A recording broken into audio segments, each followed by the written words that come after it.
today's video na naman again. Araw ng mga puso, selebrasyon ng mga puso ngayon. So ikaw, kung wala kang puso, kumuha ka ng puso ng saging. So ipapakita ko sa inyo, ready kami today for tomorrow sa Valentine's Day celebration. Ayan mga kauwagwan, mga kaet, dyan sa likod ko. Diba? Ready na kami for tomorrow.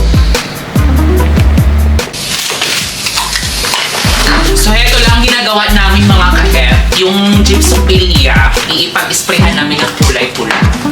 So, para magiging yung hugis puso, gawin namin hugis puso. Diba? So, ito ang kalabasan. Ito ang kinalabasan. Ano pa yan?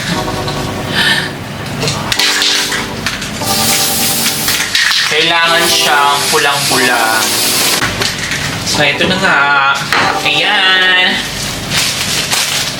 So, ayan mga kaet. Namumula tayo. Namumula tayo mga kaet. For tomorrow. Sa paggawa ng mga heart na with gypsophilia mga kaet, itong ginawa ko. Ito, nagawa ko, naghugis puso ako ng floral foam. Pagkatapos, yung mga dry stem ng rosas, pinag-ipon-ipon ko. So, ito na siya ngayon. Dry stem na to. Ginawa ko dito. Ayan. Bali, kinabit ko lang dito sa hugis puso. Tapos, nilagyan ko ng floral wires. So, kinabit ko ng ganyan. So, ayan na. So, pagkatapos, ilalagay natin dito. Gupit-gupitin natin yung gypsophilia at ilalagay natin dito. So, magiging hugis puso na siya. Ito na mga kaet. Magugupit-gupit na tayo ng gypsophilia. Pero ito, kailangan mo iksian sa paggupit ng ano. Tusok mo dito, una. Hanggang sa ito'y mabuo. Ganyan lang. Ayan.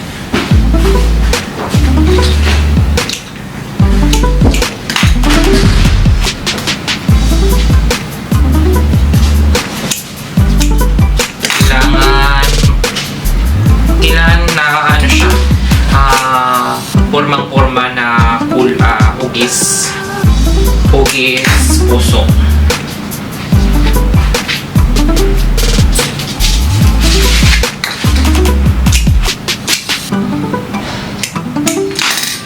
Hinahabol namin yung oras na yun mga kaet kasi kailangan namin na marami kaming display para bukas.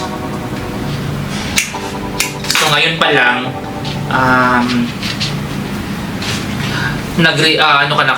ready na kami for tomorrow para anong magugustuhan ng customer, ibibigay na lang namin agad diretso.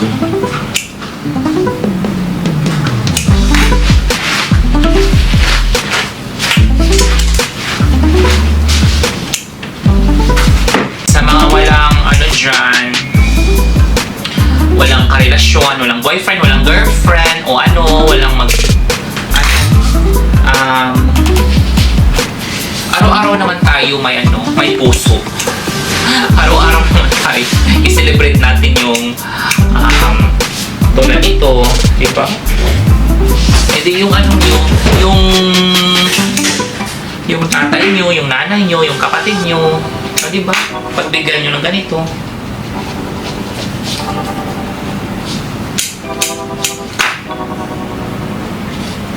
Bibigyan nyo ng ganito, ng chocolates or flowers, ganyan.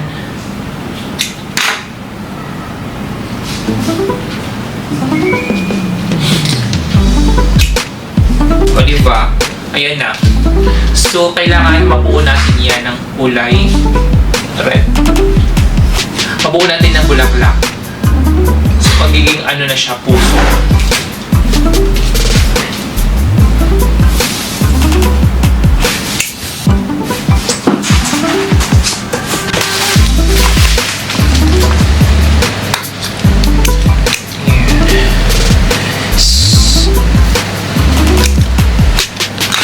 paggawa nito mga kaet, kukonsume siya ng ng mga ilang minuto. Ay, kasi siya, kailangan mabuo mo to siya ng hugis puso. Kaya doble tawag nito, yung pabilisan na gawa.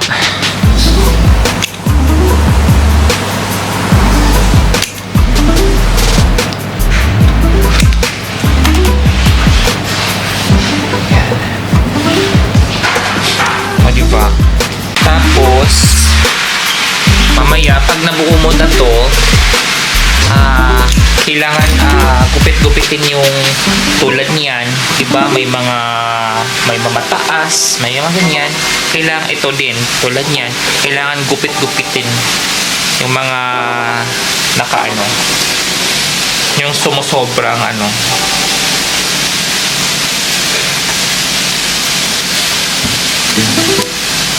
So, ayan. Hugis puso na, mga kaet.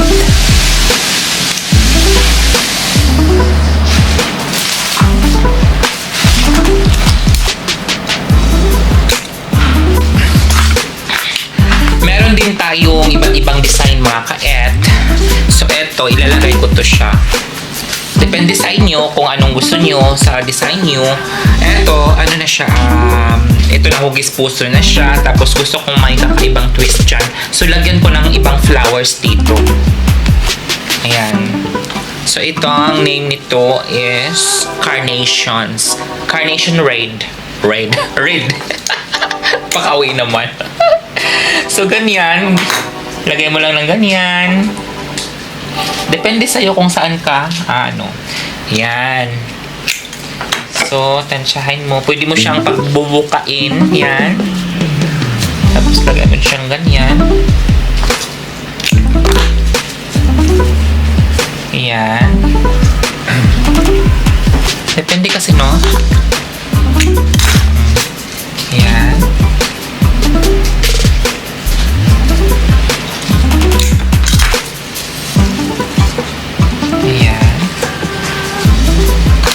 Madali lang siyang matakpan yung space kasi malaki yung niya. So, kulang pa siya ng isa.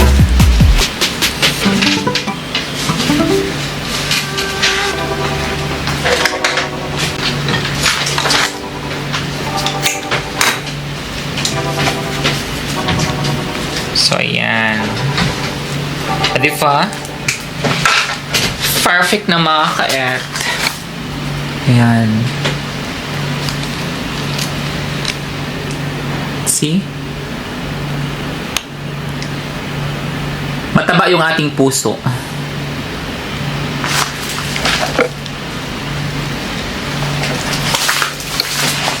So, yung next po natin, mga kaet, gagawa tayo ng heart din siya, pero gawin natin dito sa tray.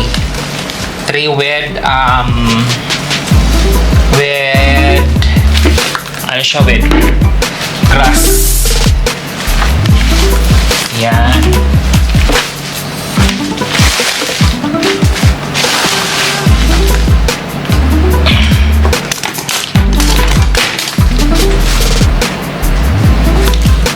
Bali sa paggawa ng heart, mga kaet, umpisahan po natin sa bandang kung paano natin gagawin na yung malaking heart talaga.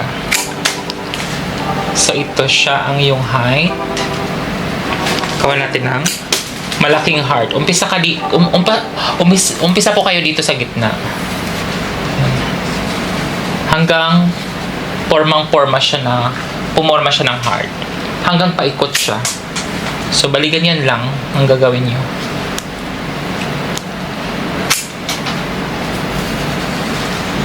Yan. Yan.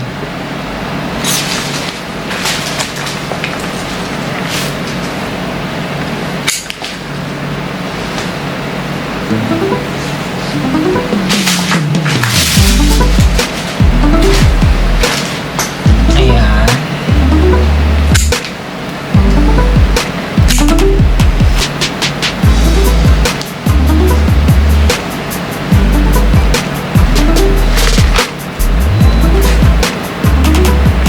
paikutin nyo lang siya ng paikutin. Para forma siya ng heart. Ng hugis puso. Ganyan lang po. Kadali. Para makahugis puso po siya. So, dito naman, pag ganyan. Ang tusok nito pag dito is pag ganito.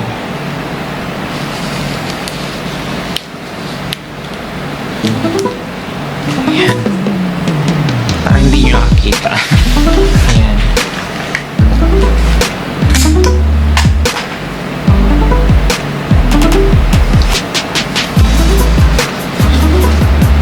Dapat pababain pa natin ng konti. Yung makikita yung heart na heart.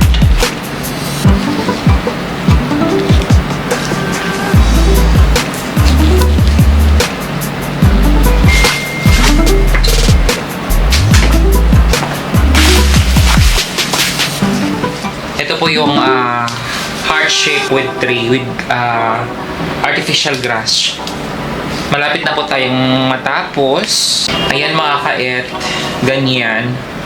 Napakalaking heart shape na to. Napakalaking bulaklak. Heart shape arrangement. Diba? Ganyan lang. Ginaganito ko lang, ino-open ko lang yung petals pag ganyan. Yan. Ino-open ko siya ng ganon. Tapos, yun. Putulan konti. Tapos pagkatapos, yan itutusok. Ayan mga ka-et. Sa ganyan. Hanggang mapuno po siya. Pupupunuin po natin ng ano. Eto dito, dito. Lahat. Ika-cover natin lahat yan.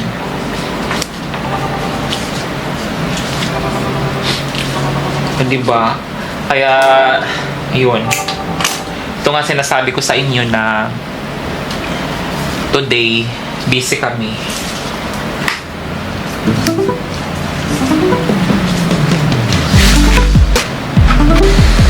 Sana kita nyo dyan mga ka-et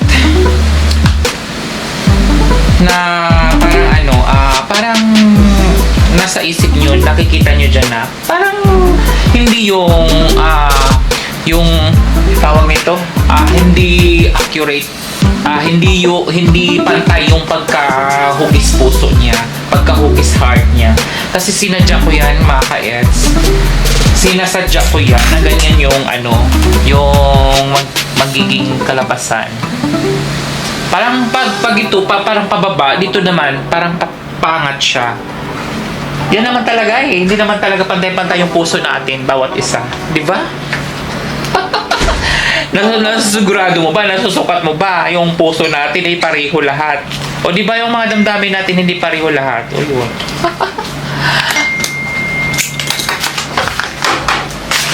So dito mga ka-et, kailangan takpan natin ng roscos leaves. Ayan.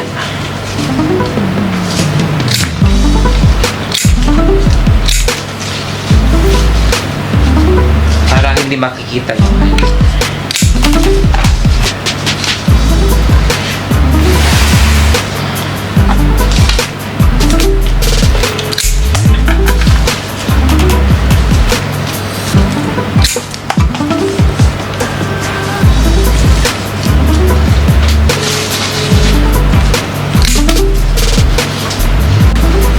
ito na yung ating pinakamalaking heart shape. Diba? Ang laki niya.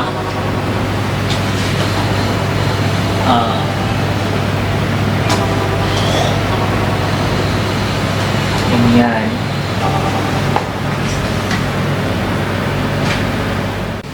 So, ayan na mga ka-et. Diba? Ang ganda na shot namin. Diba, ready for Valentine's. So, ayan. Ito yung arbab namin. So, May arbab. And then, look at here. Si mga kaet. Ayan. Perfect.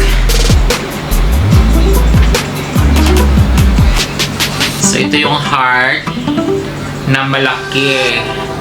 Ang laki niyan, mga kaet. Diba? Yan. Ganyan lang paggawa ng malaking heart. And a tray with artificial brush. Sobrang laki niyan. So, ikot tayo dyan, banda. Dito sa likod. Ito yung mga balloons. Iwan. Mga balloons.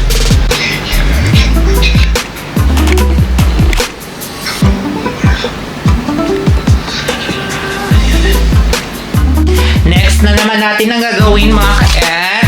Itong heart shape na box. Ito lang, madali lang tong gawin. Kahit hindi mo nalinisan tong bulaklak, putulin mo na ng diretso agad yan. Di ba? Tapos, baklasin mo o kunin mo yung mga petals na patay.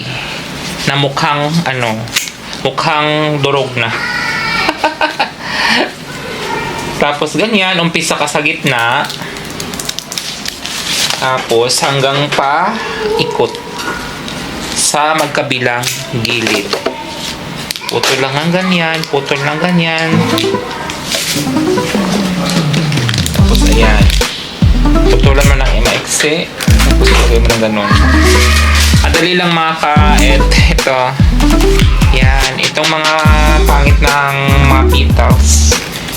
Kunin mo yan siya. Yan. Okay. Then, again, hanggang sa mapuno ang ating heart shape. So, kasi may pangit kasi nangingitim yung iba. So, kukunin natin to. Tanggalin natin. Tapos, yan. Ito namang mga stems, yung napuputol ko itong stems. Tinatanggal ko yung mga dahon, tsaka tapos kinikip ko. Nilagay ko dun sa tabi para mukha siyang para magagamit ko sa susunod. Kasi pwede siyang gamitin na tulad nito, dry stems. So ganyan, so, diba? Be resourceful. O yan. Ito naman ay hand bouquet, heart shape. And now I'm done, mga ka-et. Ito na ang ating heart shape, heart box with red rose. Diba? Ganda. Lahat ng ginagawa ko today, mga ka-et, still busy pa rin hanggang tomorrow. Busy pa rin kami. Ayan. Sana nag-enjoy kayo sa pakikinonood ng aking vlog. So, mga ka-et, don't forget to like, share, and comments, and hit the ring bell button below. Sa hindi pa nakampas ng aking channel, hampasin mo na yan, mga ka-et. So, hanggang dito na lang. Hanggang sa muli. Bye-bye!